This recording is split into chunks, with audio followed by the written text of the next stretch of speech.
গ্রাম অঞ্চলে একটা সুবিধা, ইলেকশন হলে বাইকে মাগনা তেল ভরা যায়, এই জিনিসটা কিন্তু অনেক ভালো। মহড়ায় সবাই চলে গেছে গা, আমাদের 4-5টা বাইকের জন্য মানে ভাই দাঁড়াই রয়েছে এখন তোরই। হ্যাঁ লাইন ধর। এটা কি লাগাইছো ভাই? এটা কি লাগাইছি? আস্তে রিল্যাক্স, সমস্যা নাই। কাকাই গরমে চুল গেছে বাইকে। বলেন কি? হ্যাঁ যেতেছি মহড়ায় তেল ভরে যে যেতেছি, আর একটু পরে পলায় পড়ুন।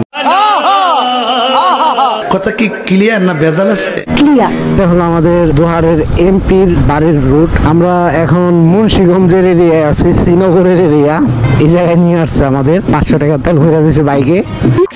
200-300 টাকা তেল ভরে দিলেই কেউকে প্রিয় অভিভাবক বলবেন না। যখন ইলেকশন থাকবে তখন শুধু আপনার কল ধরবে, আর যখন আপনি বিপদে পড়বেন কল দিবেন, কল ধরবে না। তারপরে ভাইয়ের মতন রাস্তাঘাটে মার খেতে হবে।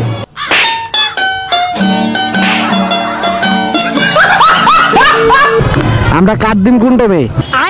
আমরা জামগা কোন টাইমে? বেশ চালে যাবি কে? এখন আমরা খাওয়ার নাম নিয়ে পলাইতেছি। 500 টাকার তেল ভরা শেষ। ভাই কি খবর? শুনলে ভালো আছে ভাই? কি খবর ভাই? শুনলে ভালো আছে ভাই? কি খবর? ঠিক আছে ভাই, দেখা হবে। ঠিক আছে, দেখা ভালো হবে দাদা। এখন আমাদের মিশন সাকসেস করলাম। আমরা বের হয়ে যাইতেছি। আমাদের মিশন সাকসেস। আমরা চলে এসে পড়ছি কই, আমাদের আর 2 গাড়ি কই। তো আপনারা বড় ভাইদের কাছ থেকে টাকা নেবেন, কিন্তু অভিভাবক বানাবেন না। অভিভাবক শুধুমাত্র আপনার বাবা। কথাটা মাথায় রাখেন। আর না হলে যে রাস্তাঘাটে চাচাল লাগাল মানুষ আপনাকে থাপড়াবে, আপনার অভিভাবককে কল দিবেন, কিন্তু অভিভাবক আর কল ধরবে না।